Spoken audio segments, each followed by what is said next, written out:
आज का हमारा टॉपिक है problems on counting principles. Counting principles कौन कौन से हैं? एडिशन प्रिंसिपल, वेन डायग्राम्स और मल्टीप्लिकेशन प्रिंसिपल। तो आज की वीडियो में हम काउंटिंग प्रिंसिपल से रिलेटेड कुछ प्रॉब्लम्स को सॉल्व करेंगे। पहला प्रॉब्लम है a country park system rates its 20 golf courses in increasing order of difficulty as bronze, silver और गोल्ड। यानी एक कंट्री पार्क सिस्टम में 20 गोल्फ कोर्सेज हैं और उन्हें इंक्रीजिंग ऑर्डर ऑफ डिफिकल्टी के तौर पर अरेंज किया गया है। तो उसमें पहले ब्रॉन्ज आ जाएगा, उसके बाद ज़्यादा डिफिकल्ट होगा तो उसके लिए सिल्वर और उसके बाद gold. There are only 2 gold courses and twice as many bronze as silver. तो इन 20 गोल्फ कोर्सेज में से 2 गोल्ड कोर्सेज हैं और twice as many bronze as silver. जितने सिल्वर कोर्सेज हैं उसके डबल ब्रॉन्ज कोर्सेज हैं।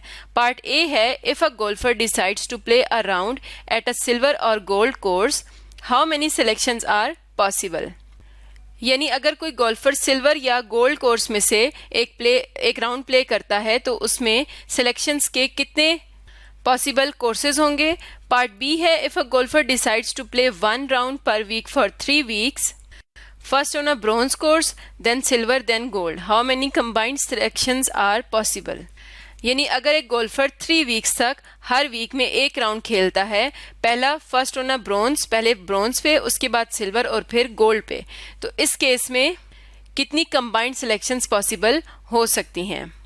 तो इस केस में हमारे पास टोटल 20 गोल्फ कोर्सेज हैं, जिनमें से हमें बताया गया है कि सिर्फ 2 गोल्ड कोर्सेज हैं और बाकी ब्रॉन्ज और सिल्वर है। और यहाँ पर है कि twice as many bronze as silver. तो हम यहाँ पर जी लिखेंगे गोल्ड के लिए, तो ये कितने हैं 2। और यहाँ पर है कि bronze is equal to 2 times silver, twice as many bronze as silver. अगर 2 गोल्ड कोर्सेज हैं, टोटल 20 हैं, तो इसका मतलब है कि ब्रॉन्ज प्लस सिल्वर ये टोटल होंगे 18। और ब्रॉन्ज किसकी इक्वल है? 2 टाइम्स सिल्वर के। तो उसकी वैल्यू हम यहाँ पर पुट करके यहाँ से देख लेंगे कि सिल्वर कोर्सेज कितने हैं। तो ये आ जाएगा 3 टाइम्स s इक्वल्स टू 18। तो यहाँ से सिल्वर की वैल्यू आती है 6। तो अगर 6 सिल्वर कोर्सेज हैं, यहाँ पर हम लिख लेते हैं s इज इक्वल टू 6। तो ब्रॉन्ज कितने हो जाएंगे? 2 टाइम्स s हैं तो ये हो जाएंगे 12। तो ये टोटल हमारे पास 20 गोल्फ कोर्सेज आ गए। तो अब हम पार्ट ए देखते हैं। If a golfer decides to play a round at a silver or gold course, how many selections are possible? तो इस केस में हमने सिल्वर और गोल्ड कोर्सेज का यूनियन देखना है। तो हम लिखेंगे number of courses of silver union gold. और जैसा कि ये डिसजॉइंट हैं तो इसका मतलब है कि इन्हें हम लिख सकते हैं एडिशन प्रिंसिपल की मदद से, number of silver courses plus number of gold courses. तो सिल्वर कोर्सेज कितने हैं? 6 और गोल्ड कोर्सेज हैं 2। तो दोनों का जो इनका यूनियन आ जाएगा, जब भी हमारे पास और आ जाता है तो उसके लिए हम यूनियन यूज करते हैं, तो ये आ जाएगा 8। तो 8 पॉसिबिलिटीज होंगी अगर वो सिल्वर या गोल्ड कोर्सेज में से कोई कोर्स पिक करता है। नेक्स्ट देखते हैं। तो नेक्स्ट है part B, if a golfer decides to play 1 round per week for 3 weeks, first on a bronze course, then silver, then gold, how many combined selections are possible. तो ये part A था और यहाँ पर है part B. तो पहले उसने ब्रॉन्ज कोर्स में से एक राउंड खेलना है, उसके बाद सिल्वर और उसके बाद गोल्ड में से। तो इसके लिए हम मल्टीप्लिकेशन प्रिंसिपल का इस्तेमाल करेंगे।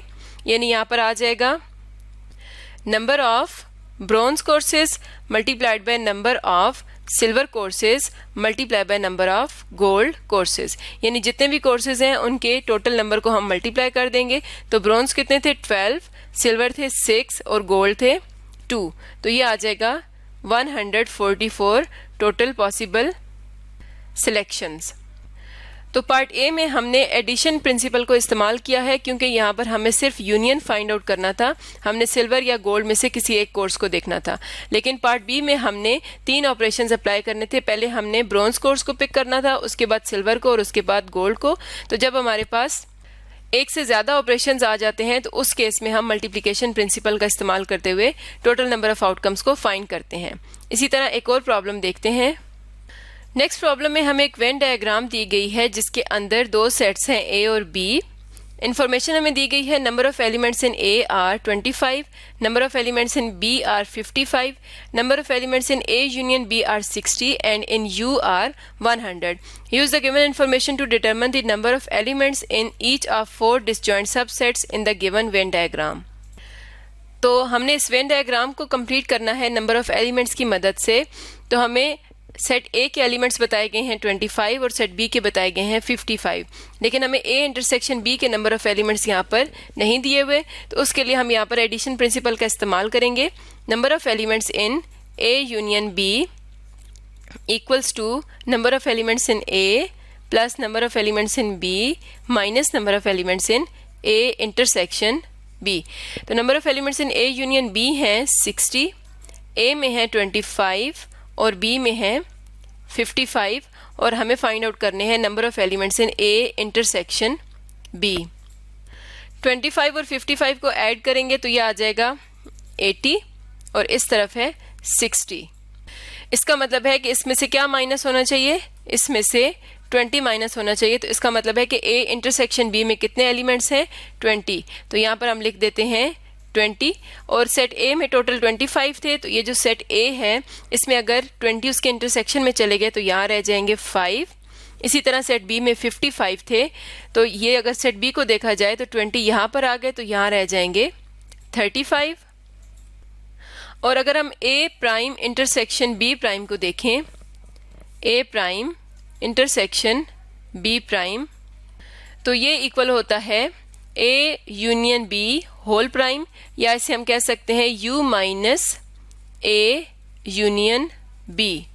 तो अगर हमने number of elements find out करने हैं A prime intersection B prime में, तो ये आ जाएगा number of elements in U minus number of elements in A union B. तो एलिमेंट्स यू में कितने थे 100 और ए यूनियन बी में थे 60, तो ये आ जाएंगे 40. इसका मतलब है कि ये जो बाहर सेक्शन है यहाँ पर कितने एलिमेंट्स होने चाहिए 40. और अगर हम इस वेन डायग्राम की मदद से देखें तो इन तीन सेट्स का जो यूनियन होगा वो भी ए यूनियन बी के बराबर होगा. तो इनको 5 + 20 + 35 करें तो ये क्या आता है 60, और जब 60 को हम 100 में से माइनस करेंगे तो हमारे पास रह जाएगा 40. तो यहाँ पर हमने एडिशन प्रिंसिपल की मदद से इस वेन डायग्राम को कंप्लीट किया. एक और प्रॉब्लम देखते हैं. इस प्रॉब्लम में हमें एक टेबल दिया गया है और कुछ इन्फॉर्मेशन है. Number of elements in A prime are 15, number of elements in B prime are 24, number of elements in A prime union B prime are 32, number of elements in U are 90. Use the given information to complete the table. तो इस table में अगर हम देखें तो यहाँ पर ए और ए प्राइम है, बी और बी प्राइम. तो ये जो सेक्शन होगा ये होगा ए इंटरसेक्शन बी, यानी ये जो सेक्शन होगा ये होगा ए इंटरसेक्शन बी, ये होगा ए प्राइम इंटरसेक्शन बी, ये होगा ए इंटरसेक्शन बी प्राइम, और ये होगा ए प्राइम इंटरसेक्शन बी प्राइम.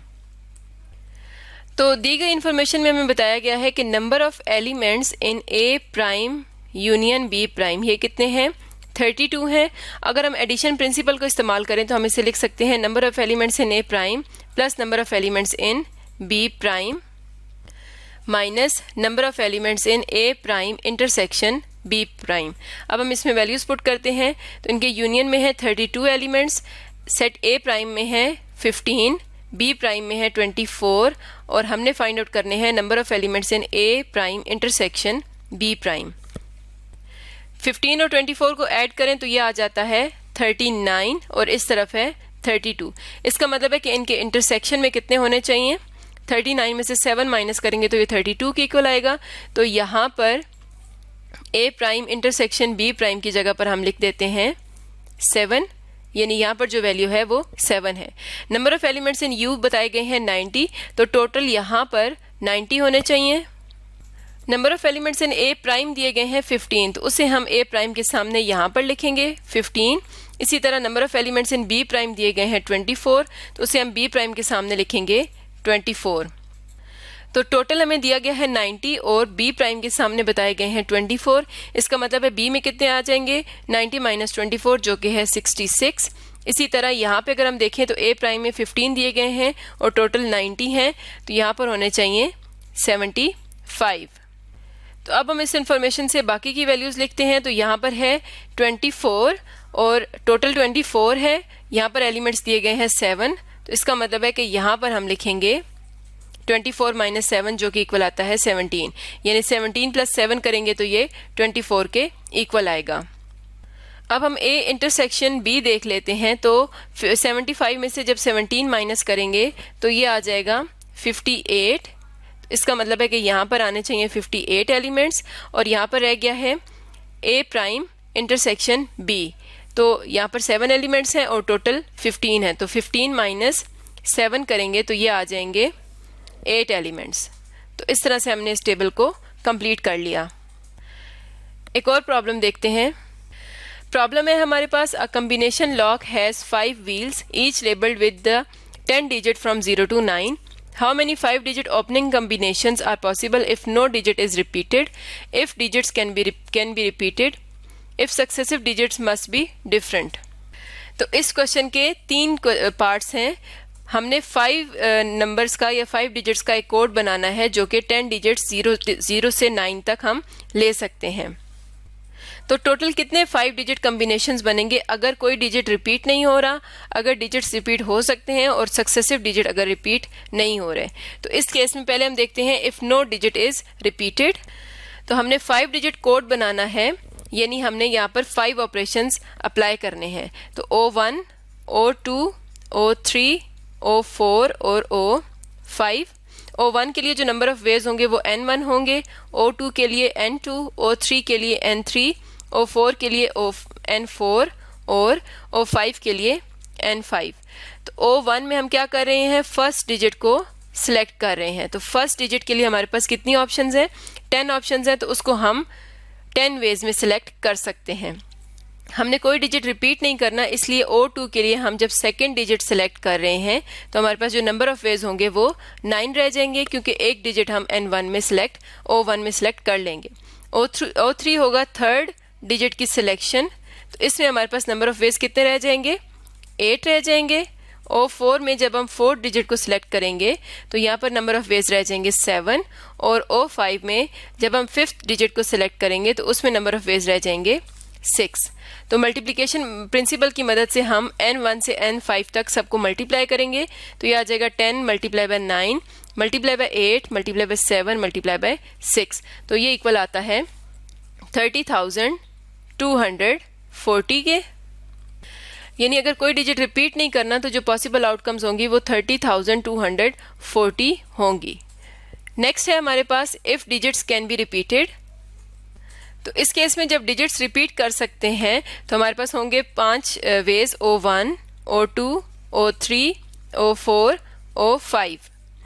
तो इसके लिए O1 में हमारे पास 10 वेज होंगे और हम डिजिट्स रिपीट कर सकते हैं। तो O2 के लिए भी 10 होंगे, O3 के लिए भी 10, O4 में 10 और O5 में भी 10। तो इन सब को जब हम मल्टीप्लाई करेंगे मल्टीप्लिकेशन प्रिंसिपल की मदद से तो हमारे पास टोटल नंबर ऑफ वेज आ जाएंगे जो कि है 100,000 के इक्वल।